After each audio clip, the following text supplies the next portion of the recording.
नमस्कार, स्वागत छ आदरणीय दर्शकबिन नेपाल टेलिभिजनको साप्ताहिक कार्यक्रम गन्तव्य नेपालमा। नेपालमा पछिल्लो समय बाह्य एवं आन्तरिक पर्यटकीय गतिविधिहरू बढ्न थालेका छन्। लामो समयदेखिको कोरोना महामारीबाट प्रताडित नेपालको पर्यटन उद्योगमा पछिल्लो समय केही आशाका किरणहरू देखिएका छन्। पछिल्लो समय खास गरी आन्तरिक पर्यटनमा नेपालीहरूको चासो बढेको देखिन्छ। काठमाडौँको कुरा गर्दा काठमाडौँ वरिपरिका डाँडाहरूमा अहिले नयाँ नयाँ गन्तव्यहरू विकास भइरहेका छन्। पछिल्लो समय विकास भएको चन्द्रागिरी हिल्सले नेपाल आउने विशेष गरी काठमाडौँ आउने पर्यटकहरूलाई भरपूर मनोरञ्जन दिइरहेको छ। आजको कार्यक्रममा हामी चन्द्रागिरी हिल्सले नेपालको पर्यटन प्रवर्धनमा कस्तो योगदान दिइरहेको छ भन्ने लगायत नेपालको समग्र पर्यटनका बारेमा छलफल गर्नेछौँ। यसका लागि हामीसँग स्टुडियोमा अतिथिका रूपमा चन्द्रागिरी हिल्सका महाप्रबन्धक अभिषेक विक्रम शाह उपस्थित हुनुहुन्छ। अभिषेक सर, यहाँलाई नेपाल टेलिभिजनको यो कार्यक्रममा स्वागत छ। धन्यवाद हजुर। समग्रमा अहिले पछिल्लो समय नेपालको पर्यटनको गतिविधि चाहिँ कस्तो छ? अब अहिले जुन नेपालको पर्यटनको चाहिँ अहिले जुन गतिविधि छ, अब अहिले बिस्तारै चाहिँ पहिलाको तुलनामा चाहिँ बढेको चाहिँ छ। यो जुन कोभिडले गर्दाखेरि 2018-19 को कुरा त्यति बेला चाहिँ हाम्रो पिकमा थियो पर्यटन, होइन, एकदम राम्रोसँग चाहिँ त्यसले एउटा ग्रोथ लिइसकेको थियो। तर अब जुन यो 2020-21 अहिले जुन कोभिडको महामारीले गर्दाखेरि चाहिँ आन्तरिक र बाहिर दुइटै पर्यटनलाई चाहिँ असर गर्यो एकदम।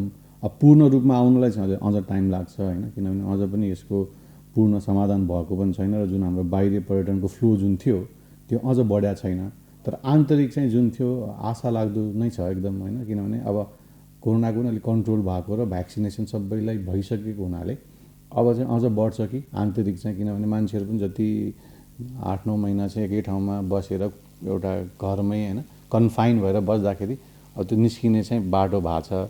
र आन्तरिकले चाहिँ नेपालको समग्र जुन जुन अहिले आन्तरिक डेस्टिनेसनहरू छ त्यसमा चाहिँ फ्लो चाहिँ विदेशीको भन्दा आन्तरिकको बढी नै छ। र हाम्रो केसमा पनि अहिले आन्तरिकले चाहिँ हामीलाई अलिकति सस्टेन गर्न चाहिँ हामीलाई अलिकति सहयोग पुरा छ। र यही रूप अलिकति राम्रोसँग जाने भने त अबको 1-2 वर्षपछि चाहिँ पर्यटनले फेरि बाउन्स ब्याक चाहिँ गर्ने देखिन्छ। जस्तो चन्द्रागिरीकै कुरा गर्दा यो चाहिँ अब लगभग पछिल्लो डेस्टिनेसन पनि हो। नयाँ डेस्टिनेसनले नेपालको पर्यटन प्रवर्धनमा चाहिँ कस्तो खालको योगदान दिँदो रहेछ भन्ने कुरा चाहिँ यहाँहरूको जुन चन्द्रागिरीको अनुभवको आधारमा, किनभने अहिले त काठमाडौँ आउने प्राय विदेशी पर्यटक होस् अथवा काठमाडौँमै रहेका मान्छेहरू पनि छोटो चाहिँ डेस्टिनेसनका लागि चन्द्रागिरी पुग्ने गरेका छन्, होइन। त्यस कारणले नेपालको पर्यटन प्रवर्धनमा यस्ता खालका नयाँ प्रडक्टहरूले चाहिँ कस्तो खालको योगदान दिँदो रहेछ, यहाँको अनुभव चाहिँ के छ? अनि यसले त समग्रमा अर्थतन्त्रलाई पनि राम्रो प्रभाव पार्छ र पर्यटनको बसाइ पनि लम्बिन्छ कि। पहिला अब काठमाडौँ आउँदाखेरि मान्छेहरू 1-2 दिन यहाँ बसेर त्यसै सबै बाहिरै जाने हुन्थ्यो, होइन, हाइकिङ ट्रेकिङ त्यो पार्टमा जान्थ्यो भने चन्द्रागिरी आइसकेपछि एक नाइट चाहिँ एक दिन पनि चाहिँ बढ्या छ। पहिला हामीले हेर्दाखेरि पनि टुरिस्टको विदेशी होस् या नेपालीहरूको, किन चन्द्रागिरीलाई त एक दिन त छुट्याउनै पर्यो, अनि आधा दिन त पुरै त्यहाँ घुम्न पनि मिल्छ। अझ हाम्रो रिजोर्ट पनि भइसकेको हुनाले अझ 1.5 डेज नै बढ्छ कि भन्ने त्यो पनि हाम्रो टार्गेट छ त्यसलाई पनि। तर अब यो हिसाबले चाहिँ के हुन्छ नि, एउटा त नयाँ प्रडक्ट पनि भयो, किन हाम्रो धेरै ठाउँहरू छ नि, हाम्रो त पहिला पुराना प्रडक्टहरू पनि छन् तर त्यो अनुसार नयाँ पनि त दिनु पऱ्यो नि। नयाँ अनुसारको हाम्रो जुन टेक्नोलोजी वाइज होस् या नेचर वाइज त्यो चन्द्रागिरीले पुऱ्याएर छ। अब तपाईँ हेर्नु भने लेटेस्ट हाम्रो टेक्नोलोजीमा केबल कार जुन छ डोपलमेयरको त्यो छ नजिकै, त्यो पनि 2.5 किलोमिटरको डिस्टेन्सको केबल कार। अनि हाइट जुन पहिला चाहिँ पहाड चढ्नलाई 3-4 घन्टा लाग्थ्यो भने अहिले हामी 15 मिनटमै माथि पुग्न सक्छौँ। र त्यो ठाउँबाट जुन दृश्यहरू पनि देखिन्छ हिमालदेखि लिएर सबैको, ऐतिहासिक पाटो होस् या सांस्कृतिक या नेचरको, या त्यहाँ बसेर एउटा रमाइलो गर्ने या फ्यामिलीसँग समग्र रूपमा एउटा चाहिँ एकीकृत गन्तव्य भएको छ कि जो पनि जान सक्ने। र यही हिसाबले हामीले ठाउँ बनाउन सक्यो भने अनि हामीले धेरै चिज पनि इन्भेस्ट गर्नु पर्दैन। हाम्रो त अब डाँडा काँडा नेचर नै हामीलाई यो प्रकृतिले नै हामीलाई देन दिएको छ, त्यहाँ धेरै हामीले बनाइराख्नु पर्दैन, होइन। अरू देशमा भयो भने म्यानमेड चिजहरू भन्छन्, ठुलो बिल्डिङ होस्, हाइएस्ट बिल्डिङ भन्छन्, हाइएस्ट के भनेर बनाइरहेको हुन्छ भने हाम्रो त माउन्टेनै हाइएस्ट नै छ यहीँ। अनि त्यो अनुसार हाम्रो हिल डाँडा काँडा हाम्रो तराईदेखि लिएर समग्र तपाईँको समथल भागदेखि लिएर माथिसम्मको जुन हाम्रो पर्यटनको हिसाबले जुन ठाउँहरू छन् त्यसलाई हामीले प्रमोट गर्न सक्यो भने अझ पर्यटनको बसाइ पनि लम्बाउन सक्ने र अप्सन्स पनि धेरै हुने भयो र त्यो अनुरूप चाहिँ मान्छेले पनि त्यो नयाँ नयाँ ठाउँको खोजी अहिले जुन तपाईँले हेर्नुभयो भने यो डिफ्रेन्ट सोसियल मिडिया होस् या बाहिर जाँदाखेरि मान्छेहरू नयाँ नयाँ ठाउँमा गइरहेको हुन्छ नि हाम्रै आन्तरिक पनि नयाँ नयाँ आफै पनि खोजेर त्यो पपुलर भइरहेको हुन्छ होइन देख्ने बित्तिकै मान्छे पुरै पुगिरहेको हुन्छन् त्यो अनुरूप चाहिँ यस्तो ठाउँमा हामीले इन्भेस्ट गरेर गर्न सक्यो भने यस्ता चिजहरूमा एउटा त पर्यटनलाई दिगो लङ टर्म पनि लिन सक्ने भयो र अर्को पार्ट चाहिँ पर्यटनको जुन खर्च गर्ने पावर पनि बढ्छ कि हुन्छ नि हामीले खर्च जुन गराउन सक्छौँ पर्यटनको लागि इन्कम पनि एउटा हुने भयो र एउटा स्टे पनि बढ्ने भयो त्यसले चाहिँ समग्र अर्थतन्त्र र टुरिज्म एज वेल एज हाम्रो इम्प्लोइमेन्टमा चाहिँ राम्रो इफेक्ट गर्छ।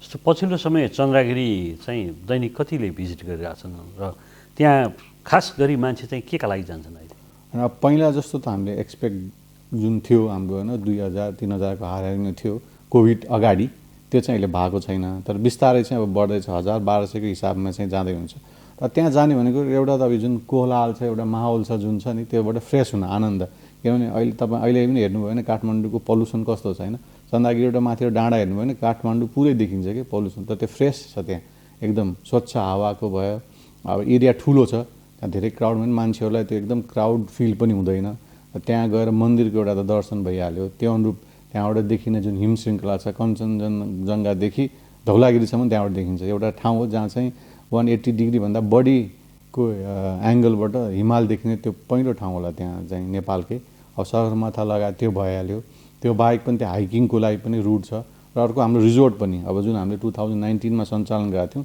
बिस्तारै पिकअप लिँदै थियो अहिले त आन्तरिक पर्यटनको माझमा पनि एकदम पपुलर नै छ फ्राइडे स्याटरडे त हामीलाई गाह्रै हुन्छ रुम दिन पनि अरू दिन पनि बिस्तारै त्यहाँ गएर रिट्रिट होस् त्यहाँ गएर घुम्न होस् त्यहाँ गएर चाहिँ खेल्न होस् होइन अहिले हामीले सानो जिप लाइन पनि सुरु गरेका छौँ मनोरञ्जन गर्नलाई त्यहाँ एडभेन्चर वाल क्लाइम्बिङ छ हर्स राइडिङ सो नितान्त एउटा डेस्टिनेसनमा गर्नुपर्ने कामहरू या जुन गर्ने त्यहाँ एक्टिभिटी चाहिँ त्यहाँ हामीले गराएको छौँ त्यहाँ गर्दा मान्छे चाहिँ एक दिन घुम्न जानलाई चाहिँ भुल्न सजिलो भयो भने बस्नलाई 1 या 2 दिनलाई चाहिँ एकदमै राम्रो आइडियल प्लेसको रूपमा चाहिँ अहिले हामीले त्यो अनुरूप अगाडि बढाएको छौँ।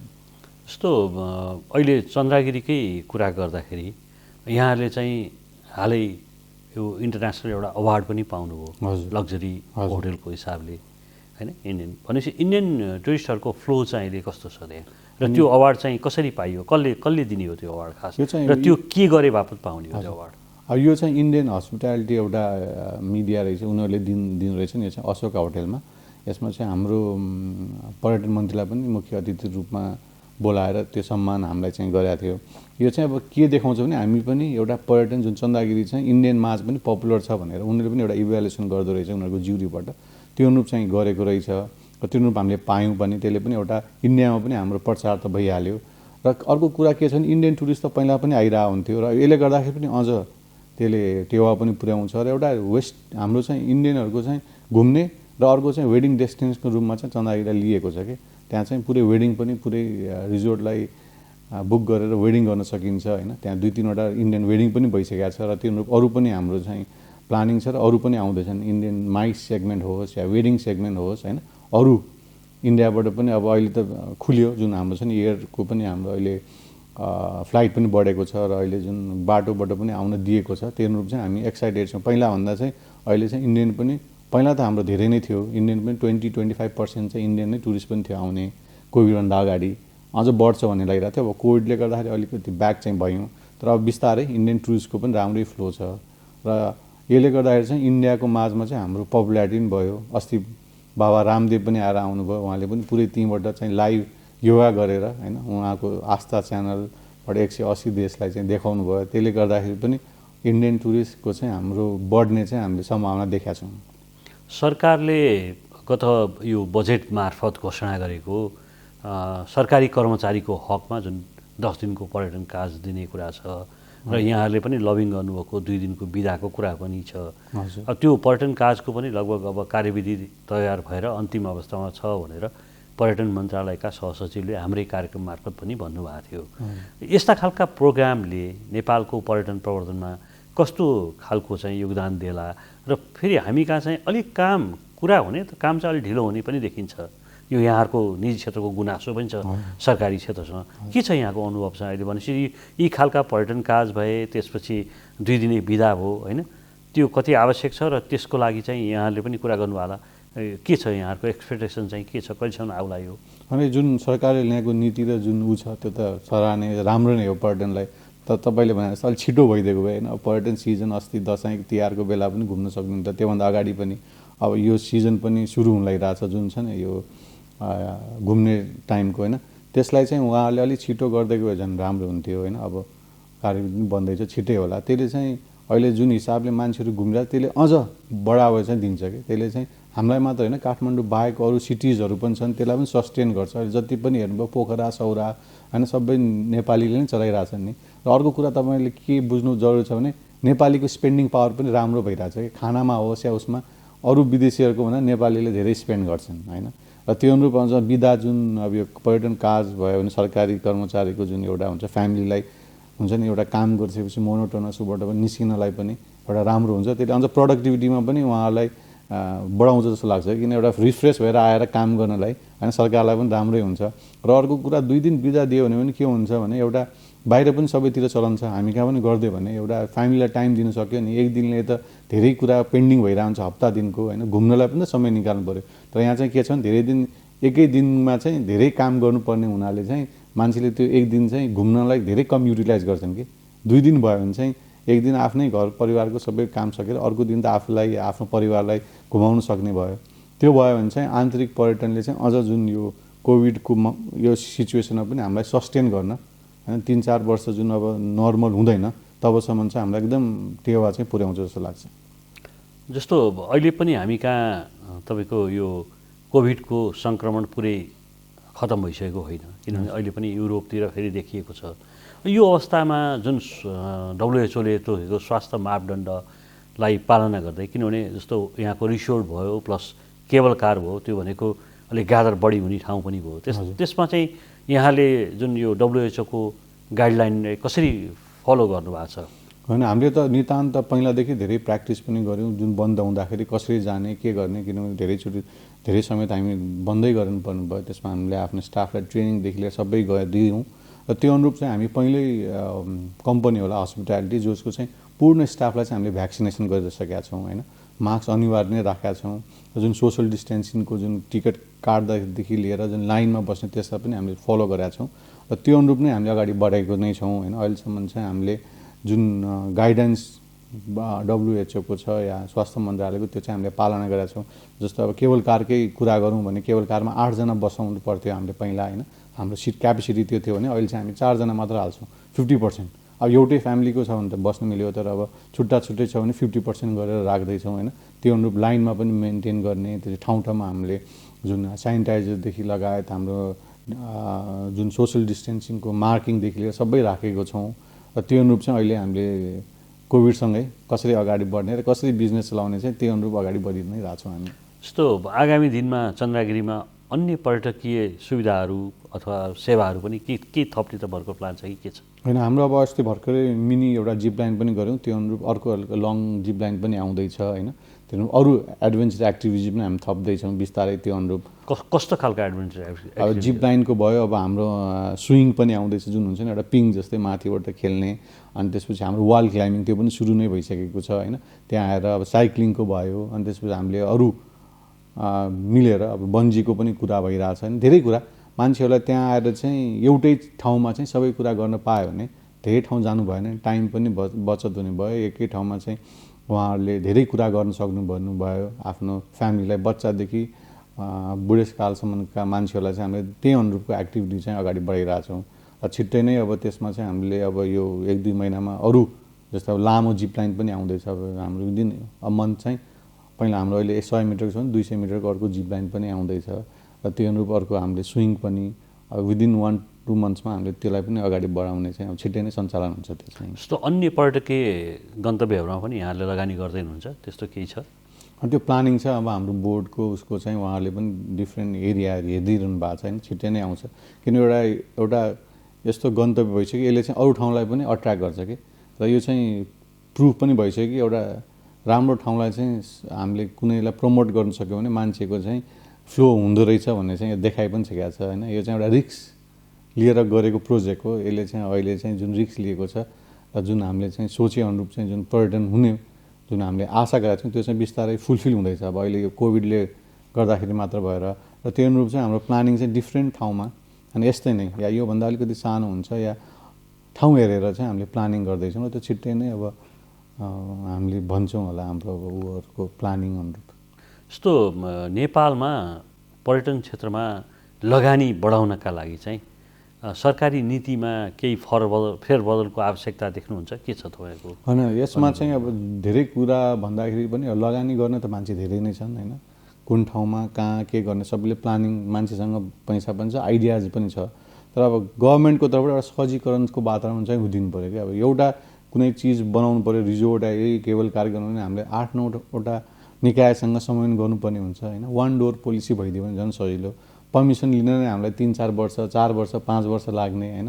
सानो कुनै गर्न आइए EIA गर्न नै धेरै टाइम लाग्ने, धेरै कुराको चाहिँ झन्झटिलो छ क्या। जुन चाहिँ इमिडिएटली हामीले गऱ्यौँ भने त्यसको इमिडिएट असर हुनुपर्नेमा अब त्यो नै लम्बियो भने कस्ट पनि लम्बिने भयो, मान्छे कति त बिचमै छोडिदिने पनि भयो होइन। जुन हुन्छ नि मोटिभेसन हुँदैन नि त।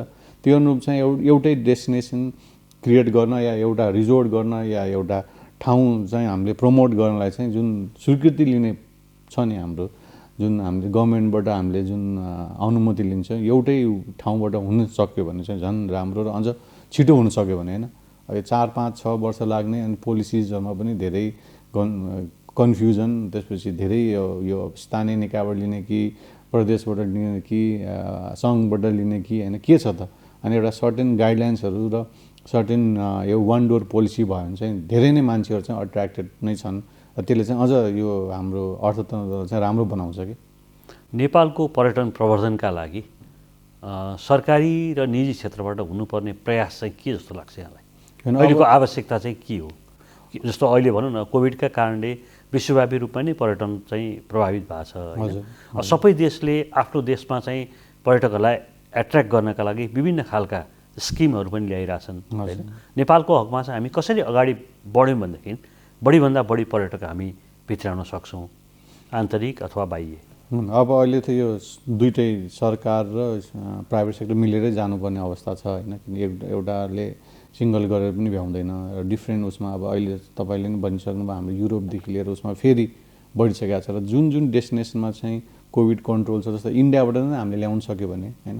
इन्डियाको त अब फ्लो त्यत्रो छ, अहिले हाम्रो चाइनिज खोलेको छैन होइन। तर अहिले सस्टेन गर्न जुन बिस्तारै फ्लाइट पनि बढिरहेछ, अब श्रीलङ्काबाट पनि फ्लाइट आइरहेछ होइन।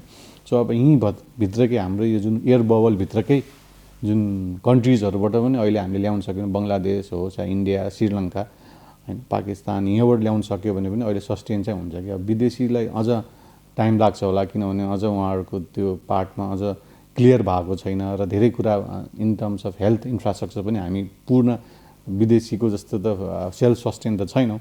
तर जुन हाम्रो पेरिफेरीको कन्ट्रिजहरू छ त्यसबाट हामीले चाहिँ जुन एयर बबल हाम्रो पनि जाने र उहाँहरूको पनि ट्राभल गर्ने जुन एउटा गरिरहनु भएको छ त्यो अनुरूप चाहिँ हामीले गर्न सक्यो भने चाहिँ अहिलेलाई कोभिड रोकथाम नहुँदासम्म या कोभिडको प्रकोप कम नहुँदासम्म पनि इन्डियन, पाकिस्तान, बङ्गलादेश या श्रीलङ्काबाट चाहिँ टुरिस्ट ल्याउन सक्यो भने केही समयलाई चाहिँ हामीलाई राम्रो चाहिँ राहत हुन्छ जस्तो चाहिँ लाग्छ मलाई। जस्तो चन्द्रगिरीकै कुरा गर्दाखेरि अहिले आन्तरिक पर्यटक बाहेक सबैभन्दा बढी भिजिट गर्ने चाहिँ कुन देशका नागरिक हुन्? इन्डियन नै हुन् अहिले चाहिँ। इन्डियन जुन मैले भने नि, अब जुन नेपाल सरकारले बोर्डर पनि खोलिदिएको छ, गाडी लिएर पनि आउन सक्नुभयो, अहिले फ्लाइट पनि हाम्रो बढिया छ, इन्डियन छन्, त्यसपछि बङ्गलादेशीको पनि फ्लो भइरहेछ होइन।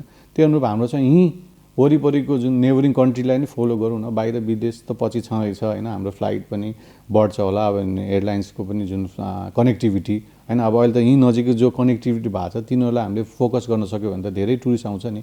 इन्डियाको नै 1-2% जनसङ्ख्या आयो भने त हामीलाई धेरै नै हुन्छ नि, त्यो त धेरै छ होइन। त्यो बाटबाट पनि त्यो छ र अहिले हामीले ट्रेन हेर्दाखेरि हाम्रो जुन कम्पनीमा आउँदाखेरि पनि नेपाली त छँदैछ, त्यो बाहेक चाहिँ इन्डियन र बङ्गलादेशको चाहिँ बिस्तारै फ्लो चाहिँ बढाएको छ।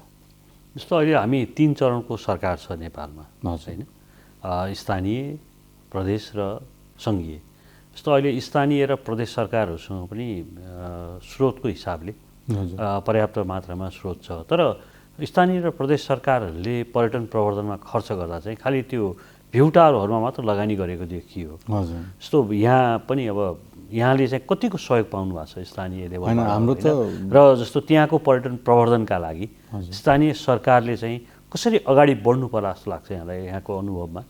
होइन, हाम्रो चाहिँ स्थानीय सरकार, प्रदेश सरकार र सङ्घकै सहयोगमा नै हामी यहाँसम्म पुगेको नै हौँ। र हाम्रो अर्को के छ भने हाम्रो स्थानीय सरकारसँग चाहिँ राम्रो नै एकदम एउटा कोअर्डिनेसन छ। र हामी चाहिँ फेरि 3टा स्थानीय सरकारसँग जोडिएका छौँ। यता काठमाडौँतिर चाहिँ हाम्रो चन्द्रगिरी नगरपालिका छ भने उता मकवानपुरमा चाहिँ थाहा नगरपालिका र इन्द्र सरोवर गाउँपालिका छ होइन। उहाँहरूसँग नै हामीले चाहिँ समग्र रूपमा जोडेर नै काम गरेका छौँ। र जुन अहिले हामी बिस्तारै जति पनि हाम्रो अहिले यो फ्लो भएको छ र जति पनि हामी चाहिँ स्थानीयसँग कोअर्डिनेसन गरिरहेका छौँ, उहाँहरूको चाहिँ राम्रो एउटा चाहिँ गाइडेन्स चाहिँ छ। र सरले भने जस्तो अब धेरै कुरामा चाहिँ उहाँहरूले पनि बजेट कहाँ राख्ने, अब प्राइभेट सेक्टरलाई मात्र होइन, उहाँहरूले पनि आफ्नो ठाउँलाई त प्रमोट गर्नुपर्ने हुन्छ। यो भ्यू टावरदेखि लिएर त्योमा चाहिँ भा होला होइन, उहाँहरूको त्यो छुट्टै त्यो एउटा प्लानिङ होला। तर जुन समग्रमा हामीलाई चाहिने सहयोग चाहिँ त्यो चाहिँ अहिलेसम्म हामीले पाइ नै रहेछौँ। र हाम्रोबाट दिने पनि जुन छ नि, ट्याक्सको हिसाब होस् या जुन एउटा रेभेन्यूको हिसाबमा होस्, त्यो चाहिँ स्थानीयसँग चाहिँ हामी सहकार्यमा अहिलेसम्म बढाएका छौँ।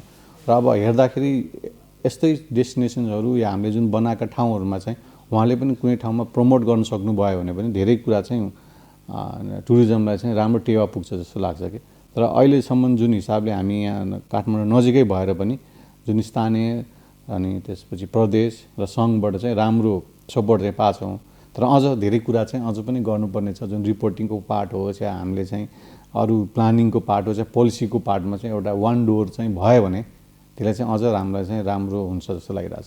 लगभग हामी कार्यक्रमको अन्त्यमा आइसकेका छौँ। अन्तिममा स्थानीयहरूको रोजगारीमा चाहिँ र स्थानीय क्षेत्रको विकासमा यहाँले कतिको योगदान दिनुभएको छ? हाम्रो हजुरको नियरली 65 to 70% त स्थानीय नै इम्प्लोइमेन्ट नै छ। र अब त्यहाँको समग्र विकास पनि तपाईँले हेरिसक्नु भएको छ। 6 वर्ष अगाडि कस्तो थियो र अहिले कस्तो छ होइन। त्यहाँको जुन इन्डाइरेक्ट इम्प्लोइमेन्ट होस् या इन्डाइरेक्ट अपर्च्युनिटी धेरै नै फैलिएको छ। त्यो अनुरूप हाम्रो उता चितलाङको पनि जुन प्रमोसन भइरहेछ हामीबाट या हामी थ्रु या उहाँहरूको पनि एउटा प्रोडक्टको हिसाबले होस् होइन, मान्छेको फ्लो जहाँ चाहिँ वर्षमा 500-600 जना मान्छे जाने ठाउँमा अहिले वर्षमा 8-9 लाख जाँदाखेरि त्यसले कति इम्प्याक्ट पार्छ त्यो त हामीले अगाडि नै देख्न सक्छौँ होइन। एउटा स्थानीयलाई, सरकारलाई होस् या स्थानीय बासिन्दालाई होस् या त्यहाँको समग्र एरियालाई हुन्छ नि, अर्थतन्त्रलाई होस्, त्यसले चाहिँ बढाउँदो रहेछ। र यस्ता डेस्टिनेसन चाहिँ अरू ठाउँमा बढ्यो भने, अरू ठाउँमा पनि बन्यो भने चाहिँ यसले समग्र त्यो क्षेत्रको र देशको चाहिँ विकासमा टेवा पुर्याउँछ। हस्, यहाँलाई यहाँको महत्त्वपूर्ण समयका लागि धन्यवाद दिन चाहन्छु। यहाँसम्म बोलाइदिनु भयो त्यसको लागि पनि धन्यवाद। Thank you. आदरणीय दर्शकवृन्द, आजका लागि हाम्रो कार्यक्रमको निर्धारित समय सकिएको छ। फेरि अर्को हप्ता हामी अर्को अतिथिका साथ उपस्थित हुनेछौँ। त्यतिन्जेलसम्मका लागि नेपाल टेलिभिजन हेर्दै गर्नुहोला। नमस्कार।